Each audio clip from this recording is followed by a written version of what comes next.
الحمد لله نحمده ونستعينه ونؤمن به ونتوكل عليه ونعوذ بالله من شرور أنفسنا ومن سيئات أعمالنا من يهده الله فلا مضل له ومن يضلله فلا هادي له وأشهد أن لا إله إلا الله وحده لا شريك له وأشهد أن محمدًا عبده ورسوله أرسله بالهدى ودين الحق ليظهره على الدين كله ولو كره المشركون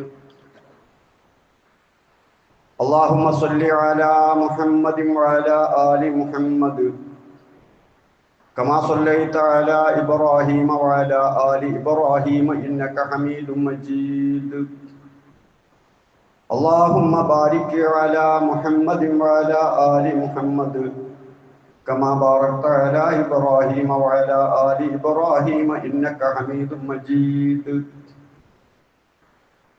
أما بعد ألا إن خير الكلام كلام الله وخير الهدي هدي محمد صلى الله عليه وسلم وشر الأمور محدثاتها وكل محدثة بدعة وكل بدعة ضلالة وكل ضلالة في النار أعوذ بالله من الشيطان الرجيم بسم الله الرحمن الرحيم يا أيها الذين آمنوا اتقوا الله حق تقاته ولا تموتن إلا وأنتم مسلمون اتقوا الله عباد الله സഹോദരങ്ങളെ സഹോദരിമാരെ അള്ളാഹുവിൻ്റെ വിധിവിലക്കുകൾ കൃത്യമായി മനസ്സിലാക്കി ജീവിതത്തിൽ പകർത്താൻ ശ്രമിക്കണമെന്ന് ഓർമ്മപ്പെടുത്തുന്നു, വസിയത്ത് ചെയ്യുന്നു.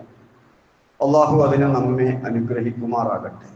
ഒരു ദിവസം മഹാനായ റസൂലുള്ളാഹി സ്വല്ലല്ലാഹു അലൈഹി വസല്ലം തഹജ്ജുദ് നമസ്കരിച്ച് അവിടെ ഇരുന്ന് കരയുകയാണ്. ബിലാലുൽ മുഅദ്ദിൻ റസൂലിനെ സുബഹി നമസ്കരിക്കാൻ വിളിക്കാൻ പോയി. ആയിഷ റളിയല്ലാഹു അൻഹു ആണ് ഹദീസ് റിപ്പോർട്ട് ചെയ്യുന്നത്. അപ്പൊ റസൂലിരുന്നിങ്ങനെ കരയുമ്പോ ബിലാല് പറഞ്ഞു, അതബുക്കി യാ റസൂലല്ലാഹ്, നിങ്ങൾ കരയാണോ റസൂലെ? അല്ലാഹു തആല നിങ്ങളുടെ എല്ലാ പാപവും എല്ലാ അപാകതകളും പുറത്തു തന്നിരിക്കെ പിന്നെയും ഇവിടെ ഇരുന്ന് തഹജ്ജുദ് നിസ്കരിച്ചിങ്ങനെ കരയാണോ എന്ന രൂപത്തിൽ ബിലാൽ ചോദിച്ചപ്പോ റസൂലിന്റെ പതിവ് ശൈലിയിൽ റസൂല് പറഞ്ഞു, അഫല അകൂനു അബ്ദൻ ശക്കൂറ, ഞാൻ നന്ദിയുള്ള അടിമയാകേണ്ടയോ എന്ന് പ്രതികരിച്ചതിന് ശേഷം മഹാനായ റസൂലുള്ളാഹി സ്വല്ലല്ലാഹു അലൈഹി വസല്ലമ പറയാണ്, ബിലാലെ, എനിക്ക് ഒരായത്തിറങ്ങിയിട്ടുണ്ട്, അതോർത്തിട്ട് ഇങ്ങനെ കരയാണ്. എന്നിട്ട് റസൂല് പറയുന്നു, വൈലുൻ ലിമൻ ഖറഅഹാ വലം യതഫക്കർ ഫിഹാ, ഈ ആയത്തിങ്ങനെ ഓതിപ്പോകുന്ന ആളുകൾ ഉണ്ടാകും, എന്താണ് പറഞ്ഞതെന്ന് ആലോചിക്കില്ല, അങ്ങനത്തെ ആളുകൾക്ക് നാശം എന്ന് പറഞ്ഞാൽ വലിയ താക്കീത് റസൂലുള്ളാഹിയുടെ ഭാഗത്തു നിന്നു. ശരിക്കാലോചിക്കണം, പഠിക്കണമെന്ന ആഹ്വാനം, അതാണ് വൈലുൻ എന്ന ആ പ്രയോഗത്തിലൂടെ റസൂൽ സല്ലല്ലാഹു അലൈഹി വസല്ലമ നമ്മളോട് പറയുന്നത്. എന്താണ് ആയത്ത്? ഇന്ന ഫീ ഖൽഖിസ് സമാവാതി വൽ അർദ് വഖ്തിലാഫിൽ ലൈലി വൻ നഹാർ ലആയാത്തിൻ ലിഉലിൽ അൽബാബ്. സൂറ ആലു ഇമ്രാനിലെ ആയത്താണ് റസൂലുള്ളാഹി സ്വല്ലല്ലാഹു അലൈഹി വസല്ലമ ബിലാലിനപ്പോൾ ഓതിക്കൊടുക്കുന്നത്. ചൂടോടെ റസൂലിന് വഹ്യ് കിട്ടിയ ഉടനെ ആ ആയത്ത് പഠിപ്പിക്കുകയാണ്. എന്താണ് ഈ ആയത്തിൽ പറയുന്നത്? ഇന്ന ഫീ ഖൽഖിസ് സമാവാതി വൽ അർദ്, ആകാശ ഭൂമികളുടെ സൃഷ്ടിപ്പ്, വഖ്തിലാഫിൽ ലൈലി വൻ നഹാർ, രാപ്പകലുകൾ ഇങ്ങനെ മാറി മാറി വന്നുകൊണ്ടിരിക്കുന്നത്, അതിൽ ആയാത്തിൽ ഉലിൽ അൽബാബ്, ബുദ്ധിയുള്ള ആളുകൾക്ക് ഒരുപാട് ദൃഷ്ടാന്തങ്ങളുണ്ട്, അടയാളങ്ങളുണ്ട്, മനസ്സിലാക്കാൻ എമ്പാടുമുണ്ട്. പക്ഷെ ബുദ്ധി ഉപയോഗപ്പെടുത്തണം. അല്ലാതെ ഇങ്ങനെ അറബി ഭാഷയിൽ എഴുതപ്പെട്ട ഒരു ഗ്രന്ഥം എന്ന നിലക്ക് പാരായണം ചെയ്തു പോയാൽ ഒരു വേള അതിന്റെ ആശയം മനസ്സിലാക്കി, അതിന്റെ അർത്ഥം മനസ്സിലാക്കി, ഇന്നതാണ് ഈ പറഞ്ഞത് എന്നത് കൂടി ഉൾക്കൊണ്ടാൽ അതുകൊണ്ടൊന്നും തീരുന്നതല്ല. ആ വിഷയത്തിലുള്ള തഫക്കുർ, ആലോചന, അള്ളാഹുവിനെ സംബന്ധിച്ചുള്ള പഠനം, ഈ പ്രകൃതിയിലൂടെ അള്ളാഹുവിനെ മനസ്സിലാക്കുക എന്ന സംഗതി അള്ളാഹുവിന്റെ റസൂൽ സല്ലല്ലാഹു അലൈഹി വസല്ലം ബിലാലിനോട് പറഞ്ഞു കൊടുക്കുകയാണ്. അബ്ദുല്ലാഹി ഇബ്നു അബ്ബാസ് റളിയല്ലാഹു അൻഹു ഒക്കെ പറയാറുണ്ട്, തഫക്കുറു സഅ, 1 മണിക്കൂർ അള്ളാഹുവിനെ കുറിച്ച് ആലോചിക്കുന്നത് 3 ദിവസം നോമ്പെടുക്കുന്നതിനേക്കാൾ നല്ലതാണ്. ഇബാദത്താണ് നോമ്പ്. അപ്പോൾ നമുക്ക് ആഴ്ചയിൽ കിട്ടുന്ന ഈ ജുമുഅ നമസ്കാരം, ജുമുഅ ഖുതുബ, ഇതുപോലുള്ള സന്ദർഭങ്ങളിലെല്ലാം കൂടുതലായി അള്ളാഹുവിലേക്ക് അടുക്കുക, അള്ളാഹുവിനെ ഓർമ്മിക്കുക, അള്ളാഹുവിനെ ചിന്തിക്കുക, എന്നിട്ട് പരിവർത്തനപ്പെടുക. ഇതിനെ ഉപയോഗപ്പെടുത്തേണ്ടത്. മനുഷ്യന്മാരെ കുറിച്ച് പറയാൻ ഒരുപാട് സംഘടനകളുണ്ട്. കഴിഞ്ഞ മാസത്തെ ചർച്ചയല്ലല്ലോ ഈ മാസം. റബീഉൽ ആഖിറിലാര മുസ്ലിം ലോകത്തുള്ള വലിയ ചർച്ച ഒരു വ്യക്തിയാ, മുഹീദ്ദീൻ ശൈഖ. അദ്ദേഹത്തിന് അറിയോ ഇല്ലേ, അദ്ദേഹം എങ്ങനെയാണ് ജീവിച്ചത്, അതൊന്നും വിഷയമല്ല. സമയം മുഴുവനും അതിന് ചെലവാക്കുക. അള്ളാഹുവിനെ പറ്റിയുള്ള ചർച്ചയും ആലോചനകളും നടക്കുന്നില്ല. എന്തിനാണ് ഇവിടെ വന്നത്, എവിടെയാണ് ജീവിക്കുന്നത്, എങ്ങോട്ടാണ് പോകുന്നത്, എന്താണ് ഉത്തരവാദിത്വം, ഇത് മനസ്സിലാകണമെങ്കിൽ അള്ളാഹുവിനെ പഠിക്കണം. അസ്ലുദ്ദീനി മഅരിഫത്തുല്ലാഹ്, ദീനിന്റെ അടിത്തറ തന്നെ അള്ളാഹുവിനെ അറിയലാണ്. ഒന്നാമതായി അറിയേണ്ടത് അള്ളാഹുവിനെയാണ്. അള്ളാഹുവിനെ അറിയാനുള്ള എല്ലാ മാർഗങ്ങളും അല്ലാഹു തആല നമ്മുടെ മുന്നിൽ തുറന്നു വെച്ചിട്ടുണ്ട്. നമ്മുടെ മുന്നിൽ തുറന്നു വെച്ച ഈ പ്രകൃതി ഒരു വലിയ പുസ്തകമാണ്. ഈ പുസ്തകത്തിലൂടെ അള്ളാഹുവിനെ വായിക്കാനാണ് അല്ലാഹു തആല നമ്മോട് പറയുന്നത്. ജൂതന്മാര് പറഞ്ഞു, അള്ളാഹു ദരിദ്രനാണ്, ഇന്നല്ലാഹ ഫഖീർ, അള്ളാഹ് ദരിദ്രനാണ്, വനഹ്നു അഗ്നിയാ, നമ്മൾ സമ്പന്നന്മാരാണ്. ഘടകവിരുദ്ധല്ലേ അവർ സംസാരിക്കുള്ളൂ.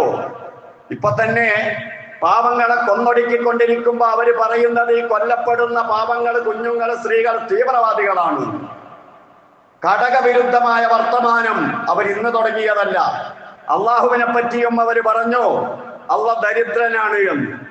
ഈ ഇറങ്ങിയ ആയത്തിന്റെ തൊട്ട് മുമ്പ്, റസൂലുള്ളാഹി ബിലാലിന് ഓതിക്കൊടുത്ത ആയത്തിന്റെ തൊട്ട് മുമ്പ് അല്ലാഹു തആല അതിന് മറുപടി പറഞ്ഞു, വലില്ലാഹി മുൽക്കു സമാവാതി വൽ അർദ്, ആകാശ ഭൂമികളുടെ ആധിപത്യം അള്ളാന്റെ കയ്യിലാണ്. ഈ മുതലാളിയെ കൊണ്ടാണോ, ഇത്ര വലിയ വലിയനെ കൊണ്ടാണോ ദരിദ്രൻ എന്ന് പറയുന്നത്? അള്ളാഹുവിന്റെ ആധിപത്യം എത്ര! ഈ പ്രകൃതി മുഴുവനും അള്ളാഹുവിൻ്റെതാണ്. വല്ലാഹു അലാ കുല്ലി ഷൈഇൻ ഖദീർ, അള്ളാഹു എല്ലാറ്റിനും കഴിവുള്ളവനാണ്. ഉണ്ടാക്കാൻ കഴിവുള്ളവനാണ്, നിയന്ത്രിക്കാൻ കഴിവുള്ളവനാണ്, നശിപ്പിക്കാൻ കഴിവുള്ളവനാണ്, നിലനിർത്താൻ കഴിവുള്ളവനാണ്, ജീവൻ കൊടുക്കാൻ കഴിവുള്ളവനാണ്, മരിപ്പിക്കാൻ കഴിവുള്ളവനാണ്, ഐശ്വര്യം കൊടുക്കാൻ കഴിവുള്ളവനാണ്, എടുത്തു കളയാൻ കഴിവുള്ളവനാണ്. എല്ലാ അധികാരവും അവന്റെ കയ്യിലാണ്. അങ്ങനെയുള്ള അള്ളാഹുവിനെ പറ്റിയാ പറയുന്നത് ദരിദ്രനാണ്. ആരെ? ജൂതന്മാര്. അള്ളാഹിനെ പഠിച്ചിട്ടില്ല, അള്ളാഹുവിനെ മനസ്സിലായിട്ടില്ല. അതുകൊണ്ട് തന്നെ അല്ലാഹു തആല അവർക്ക് മറുപടി പറഞ്ഞതാണ് നമ്മൾ ഈ കേട്ടത്. അല്ലാഹു തആല തഫക്കുറിന് ആഹ്വാനം ചെയ്യുന്നു വിശുദ്ധ ഖുർആനിൽ. എത്രയോ തവണ അള്ളാഹു നമ്മോട് ചില ഇബാദത്തുകൾ ചെയ്യാൻ ആവശ്യപ്പെട്ടിട്ടുണ്ട്. അള്ളാഹുവിന്റെ കൽപ്പനകൾ, നിസ്കരിക്കണം, നോമ്പെടുക്കണം, സക്കാത്ത് കൊടുക്കണം, ഇതുപോലുള്ള കൽപ്പനകൾ അത് നമ്മൾ അംഗീകരിക്കാറുണ്ട്. അതുകൊണ്ട് ആ പള്ളിയിൽ വന്നത്, നിസ്കരിക്കുന്നത്, സക്കാത്ത് കൊടുക്കുന്നതൊക്കെ അള്ളാഹ് കൽപ്പിച്ചിട്ടാ. അള്ളാഹ് പലതും നമ്മളോട് വിരോധിച്ചിട്ടുണ്ട്, അത് നമ്മൾ ഒഴിവാക്കാറുണ്ട്. പലിശ വാങ്ങാതിരിക്കുന്നത്, മദ്യം ഒഴിവാക്കുന്നത്, കുറ്റകൃത്യങ്ങൾ ഒഴിവാക്കി ജീവിക്കുന്നത് അള്ളാഹ് വിരോധിച്ചത് കൊണ്ടാ. എന്നാൽ അള്ളാഹുവിന്റെ വിരോധനയും കൽപ്പനയും വളരെ കുറച്ച് മാത്രമേ ഖുർആനിലുള്ളൂ. അതിനേക്കാൾ എത്രയോ കൂടുതലുള്ളത്, 1000 ചില്ലാനം വട്ടം അല്ലാഹു തആല ഖുർആനിൽ ആവശ്യപ്പെട്ടുകൊണ്ടിരിക്കുന്നത് നിങ്ങൾ തഫക്കുർ ചെയ്യൂ, നിങ്ങൾ ആലോചിക്കൂ, നിങ്ങൾ ഈ പ്രകൃതിയിൽ നിന്ന് അല്ലാഹുവിനെ മനസ്സിലാക്കൂ. ഈ കൽപ്പന അല്ലാഹ് നടത്തിയിട്ട് അതിനെ സംബന്ധിച്ച് കാമ എന്ന ഒരക്ഷരം ഉരിയാടാതെ ആലോചിക്കാതെ നമ്മൾ ഇവിടെ ആഹാരവും കഴിച്ച് അല്ലാഹുവിന്റെ പ്രകൃതി ആസ്വദിച്ച് ഇങ്ങനെ അങ്ങ് ജീവിച്ച് മരിച്ചു പോയാൽ ബാധ്യത പൂർത്തിയായി എന്നാണോ വിചാരം? ഏറ്റവും വലിയ ബാധ്യത അല്ലാഹുവിനെ തിരിച്ചറിയൽ തന്നെയാണ്. അവനാണ് സൃഷ്ടാവ്, അവനാണ് നിയന്താവ്. എല്ലാം തിരിച്ചറിയണമെങ്കിൽ അല്ലാഹുവിനെ സംബന്ധിച്ച് പഠിക്കണം. പ്രകൃതിയിൽ ജീവിച്ചാ പോരാ. അപ്പൊ ഈ ഖുർആനിൽ ഈ ആയത്തിൽ അല്ലാഹു തആല നമ്മളോട് പറയുന്നത് ശരിക്ക് അല്ലാഹുവിനെ മനസ്സിലാക്കാനാണ്, അല്ലാഹു ആരാണ് എന്ന് തിരിച്ചറിയാനാണ്. അതിനു വേണ്ടിയാണ് അല്ലാഹു ഈ പ്രകൃതി എന്ന പുസ്തകം നമ്മുടെ മുന്നിൽ തുറന്നു വെച്ചത്. ഇതിലുള്ള കാര്യങ്ങളെ സംബന്ധിച്ച് അല്ലാഹു ഖുർആനിൽ പറയുന്നത് ആയത്ത് എന്നാണ്. ഖുർആനിലുള്ള ആയത്ത് മാത്രമല്ല ആയത്ത്, പ്രകൃതിയിലുള്ളത് ആയത്താണ്. മഴ, മനുഷ്യൻ, ആകാശം, ഭൂമി, വായു, വെള്ളം, വെളിച്ചം, രാവ്, പകല്, എന്തെല്ലാമുണ്ടോ അതെല്ലാം ആയത്താണ്. അള്ളാഹുവിന്റെ ആയത്താണ് എന്ന് പറഞ്ഞാൽ അതിൽ നിന്ന് അള്ളാഹുവിനെ മനസ്സിലാക്കിയെടുക്കാൻ കഴിയും.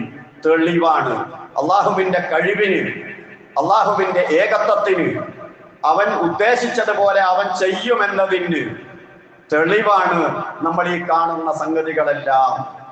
മഴയൊക്കെ കാണുമ്പോൾ അതിലൂടെ അള്ളാഹുവിനെ നമ്മൾ ശരിക്ക് മനസ്സിലാക്കണം, തിരിച്ചറിയണം. കൃത്യമായി അള്ളാഹു നമ്മോട് ആവശ്യപ്പെടുന്നുണ്ട്. നമുക്ക് അള്ളാഹുവിനെ തിരിച്ചറിയാൻ, അള്ളാഹുവിനെ മനസ്സിലാക്കാൻ അള്ളാഹു നൽകിയതാണ് ഈ പ്രകൃതി. ഈ പ്രകൃതിയിലൂടെ അള്ളാഹുവിനെ എങ്ങനെയാണ് മനസ്സിലാക്കുക? വിശുദ്ധ ഖുർആനിൽ അള്ളാഹു പറയുന്നു, ലാ യുദ്രിക്കുഹുൽ അബ്സാർ, അള്ളാഹുവിനെ കണ്ണുകൾ കണ്ടെത്തിക്കുകയില്ല. കണ്ടിട്ട് മനസ്സിലാക്കുക നടക്കൂല. ഒരു നബിയും കണ്ടിട്ടില്ല, ഒരാളും അള്ളാഹുവിനെ കണ്ടിട്ടില്ല. അള്ളാഹുവിനെ കാണും. എപ്പോൾ? ആ പരുവത്തിൽ അള്ളാഹു മനുഷ്യനെ സൃഷ്ടിക്കും. നാളെ മഹ്ശറയിൽ സ്വർഗത്തിൽ വെച്ച് അള്ളാഹുവിനെ കാണും.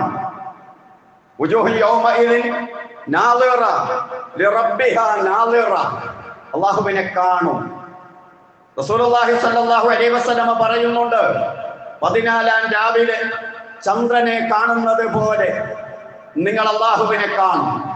ചന്ദ്രനെ കാണുന്നത് പോലെ കാണുമെന്ന് പറഞ്ഞാൽ ചന്ദ്രന്റെ ആകൃതിയിൽ എന്നല്ല. റസൂൽ അവിടെ തന്നെ സംശയം തീർത്തുകൊണ്ട് പറഞ്ഞു, നിങ്ങൾ തിരക്ക് കൂടാറില്ലല്ലോ.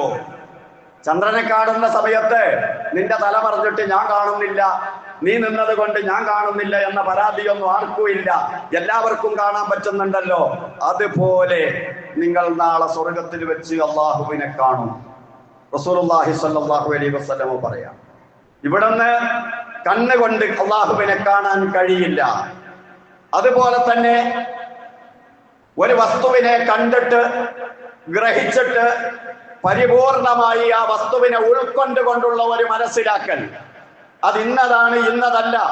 മറ്റ് വസ്തുക്കളിൽ നിന്ന് അതിന്റെ രൂപവും വർണ്ണവും ആകൃതിയും എല്ലാം മുഴുവിപ്പിക്കുന്ന വിധത്തിലുള്ള ഒരു കാണൽ, ഒരു ഗ്രഹിക്കൽ, അങ്ങനെ അള്ളാഹിനെ ഗ്രഹിക്കാൻ കഴിയില്ല. ഖുർആനിൽ അല്ലാഹു തആല പറയുന്നുണ്ട്, ഇഹാത്ത എന്നാണ് അതിന് അറബിയിൽ പറയുക. പൂർണ്ണമായുള്ള ഒരു വിലയിരുത്തൽ അതിന് കഴിയില്ല. കാരണം അള്ളാഹു പറയുന്നു, ലാ യുദ്രിക്കുഹുൽ അബ്സാർ വഹുവ യുദ്രിക്കുൽ അബ്സാർ. നേരെ മറിച്ച് അല്ലാഹു തആല എല്ലാ കണ്ണുകളെയും ഇങ്ങോട്ട് കാണുന്നു. ഒരു കണ്ണും അള്ളാഹുവിനെ അങ്ങോട്ട് കാണുന്നില്ല. അള്ളാഹു എല്ലാ കണ്ണുകളെയും ഇങ്ങോട്ട് കാണുന്നു. കാരണം വഹുവൽ ലത്തീഫ്, അവൻ ലത്തീഫാണ്. ആയത്ത് അവസാനിപ്പിക്കുന്നത് എങ്ങനെയാണ്? അവൻ ലത്തീഫാണ്.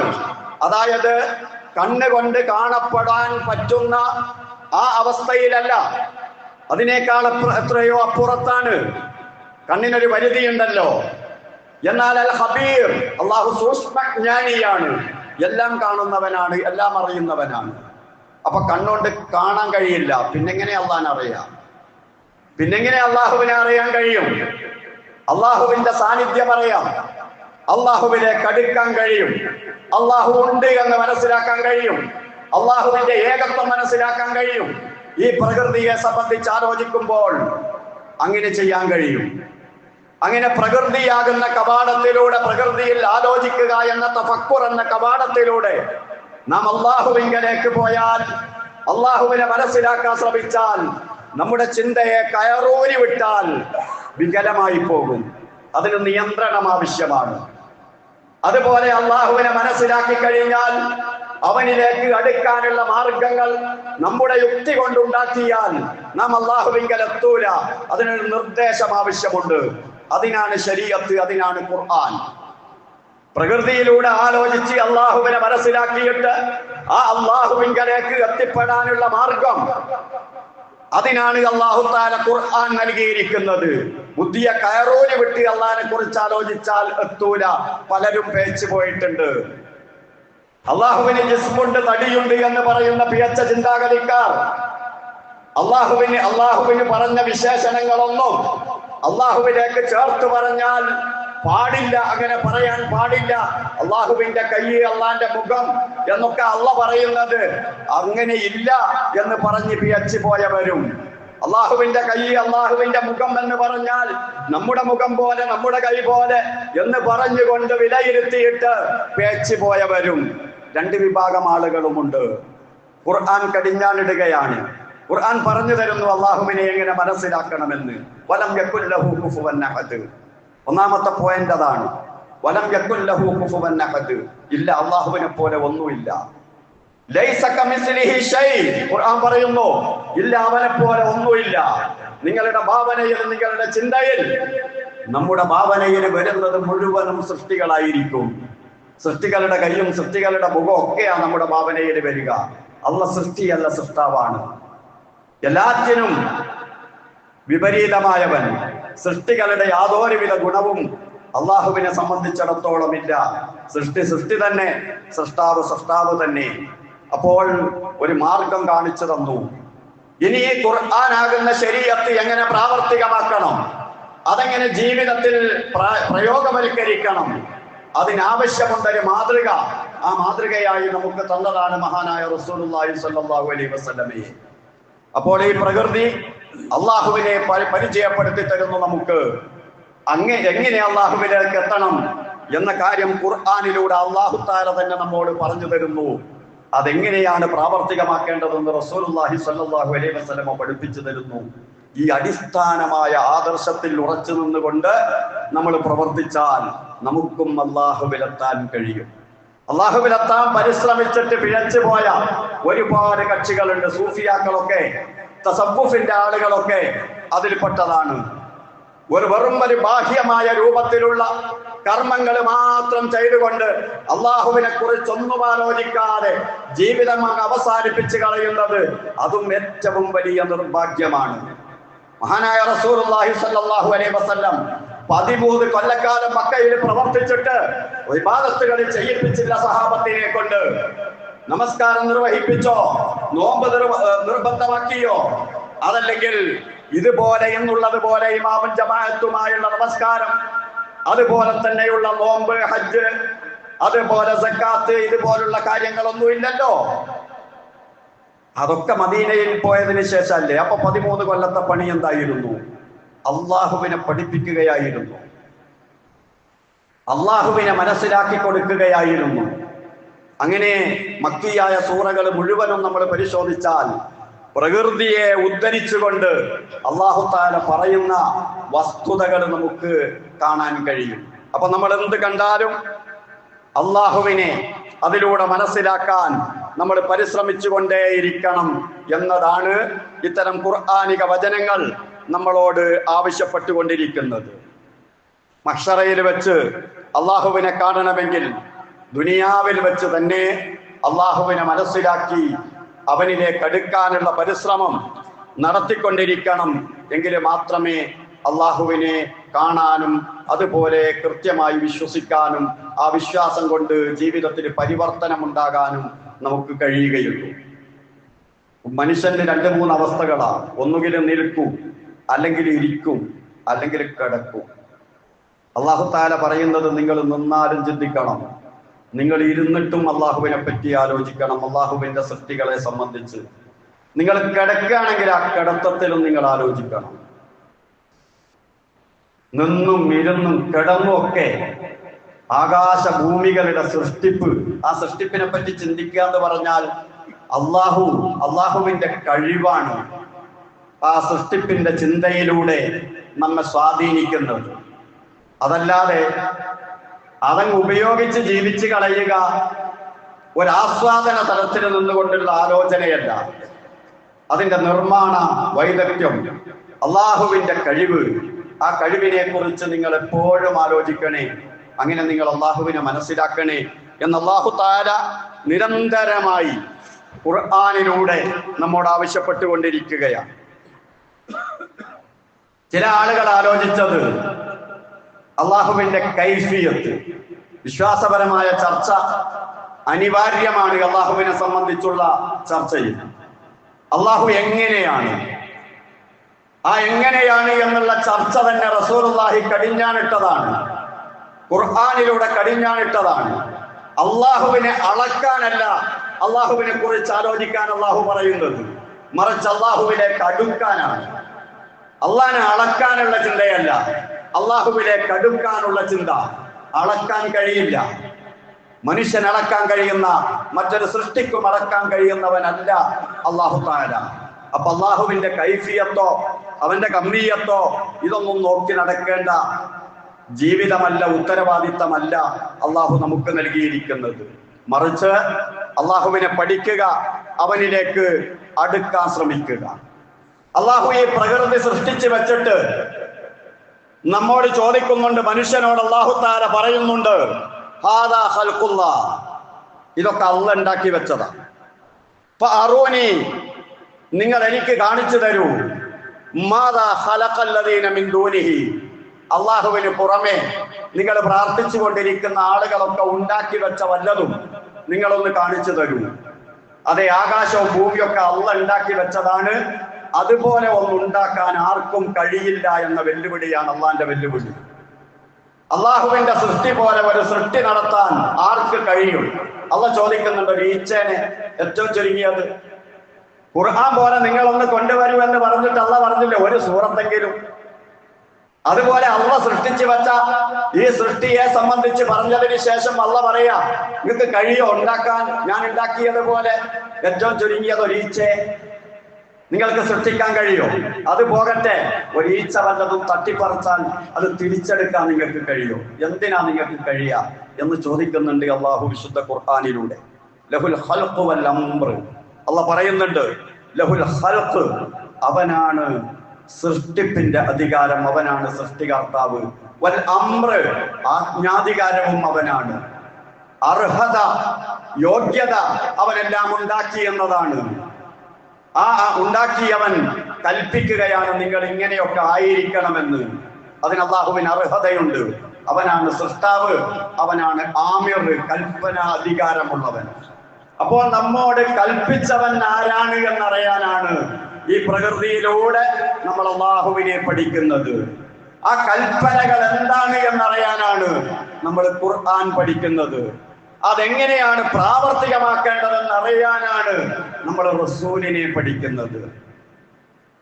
അതൊക്കെ മനസ്സിലാക്കാൻ പറ്റുന്ന വിധത്തിലാണ് നമ്മുടെ പ്രകൃതത്തെയും ബുദ്ധിയെയും അല്ലാഹു തആല സൃഷ്ടിച്ചിരിക്കുന്നത്. ഈ സത്യാവസ്ഥ അവഗണിച്ച് ഇവിടെ ജീവിച്ച് പോയാൽ, മരണപ്പെട്ടു പോയാൽ തീർച്ചയായും പരാജയപ്പെട്ടു പോകും. അപ്പോൾ നമ്മുടെ ഈമാനിന്, നമ്മുടെ ഇബാദത്തിന് ഒരു കാതലുണ്ടാകണം, അതിനുള്ളുണ്ടാകണം. അള്ളാഹുവിനോടൊക്കെ ദുആ ചെയ്യുന്ന സമയത്ത് അള്ളാഹുവുമായിട്ട് നല്ലോണം അടുക്കണം.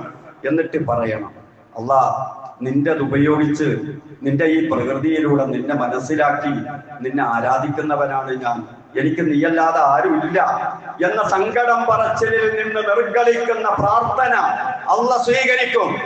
സ്വീകരിച്ചിട്ട് നമുക്ക് പ്രതിഫലം തരും. നമ്മ ദുനിയാവിലും ആഖിറത്തിലും അല്ലാഹു തആല നന്നാക്കി തരും.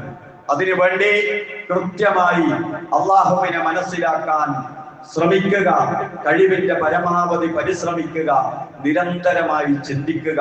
അല്ലാഹു തൗഫീഖ് നൽകുമാറാകട്ടെ. അഖൂലു ഖൗലി ഹാദാ വഅസ്തഗ്ഫിറുല്ലാഹൽ അദീം ലി വലക്കും വഅസ്തഗ്ഫിഹി അന്നി വഅൻകും വഅൻ ജമീഇൽ മുസ്ലിമീന വൽ മുഅ്മിനീന അജ്മഈന ഫസ്തഗ്ഫിറൂ ഇന്നഹു ഹുവൽ ഗഫൂറുർ റഹീം.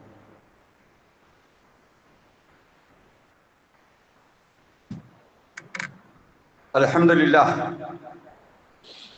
വസ്സലാത്തു വസ്സലാമു അലാ റസൂലില്ലാഹ് വഅലാ ആലിഹിൽ ഫായിസീന ബിറളില്ലാഹ്.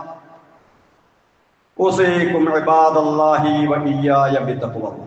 സഹോദരങ്ങളെ, സഹോദരിമാരെ, അല്ലാഹുവിന്റെ വിധിവിലക്കുകൾ കൃത്യമായി മനസ്സിലാക്കി ജീവിതത്തിൽ പകർത്താൻ ശ്രമിക്കണമെന്ന് ഒരിക്കൽ കൂടി എന്നെയും നിങ്ങളെയും ഓർമ്മപ്പെടുത്തുന്നു, വസിയത്ത് ചെയ്യുന്നു. അല്ലാഹു അതിന് നമ്മെ അനുഗ്രഹിക്കുമാറാകട്ടെ.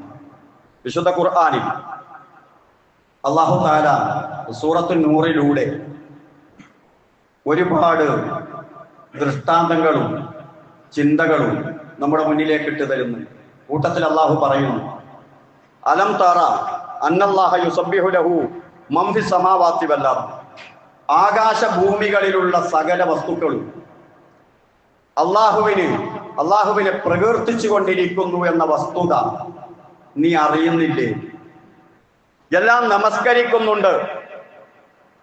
അല്ലാഹു പറയുന്നു, ഈ പ്രകൃതിയിലുള്ള മുഴുവൻ വസ്തുക്കളും അല്ലാഹുവിനെ നമസ്കരിക്കുന്നുണ്ട്. ഖുർആൻ പറയാ, തസ്ബീഹ് മാത്രല്ല, ഓരോ വ്യക്തികളും ഓരോ വസ്തുക്കളും അവയുടെ നമസ്കാരം എങ്ങനെയാണ്, തസ്ബീഹ് എങ്ങനെയാണെന്ന് അവർക്കറിയാം.